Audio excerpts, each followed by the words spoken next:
శ్రీమద్ Bhagavatam part 1 movie Ramoji film city ప్రాంగణంలో shooting జరగడం అనేది తెలంగాణ రాష్ట్రానికే గర్వకారణం.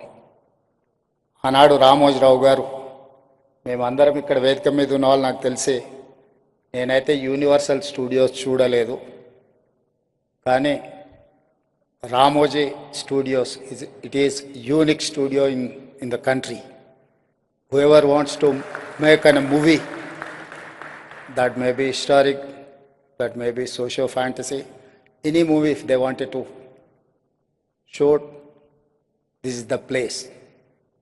I'm proud to say Ramoji Film City is in Telangana, Hyderabad. आकाश जी, मैं एक बात साफ कहना चाहता हूँ, ये हमारा हैदराबाद तेलंगाना मूवी इंडस्ट्री के लिए आपको पता है, क्योंकि बाहुबली से लेकर बहुत सारे पिक्चर्स हमारे तेलंगाना में बहुत सारे रिकॉर्ड्स क्रिएट किए. आने वाले दिनों में जैसा आपके ग्रैंडफादर रामानंद सागर जी ने जो रामायण से नाम कमाया, उसके बाद आप श्रीमद् भागवत पार्ट 1 उससे ज्यादा आप नाम कमाएंगे. हमारा रामोजी राव जी ने जो स्टूडियो बनाए, यहाँ जितने भी लोग हैं, मैं तो यूनिवर्सल स्टूडियो नहीं देखा, मैं ये देखा रामोजी स्टूडियो, तो हम गर्व से कह सकते यूनिवर्सल स्टूडियो के बराबर हमारा रामोजी फिल्म सिटी है.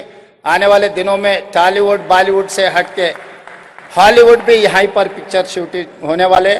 हमारा तेलंगाना सरकार जो पॉलिसी बना रहे, तेलंगाना राइजिंग 2047, उसमें एक चैप्टर फिल्म इंडस्ट्री के लिए है. आप लोग कभी भी हैदराबाद को याद कर सकते हैं, रामोजी फिल्म स्टूडियो में आप पिक्चर निकाल सकते हैं.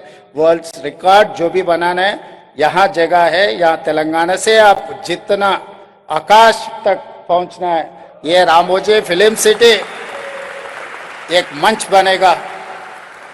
आने वाले दिनों में तेलंगाना सरकार आपको जो भी मदद जरूरी है, तेलंगाना सरकार के तरफ से हमारे मदद जरूर रहने वाले.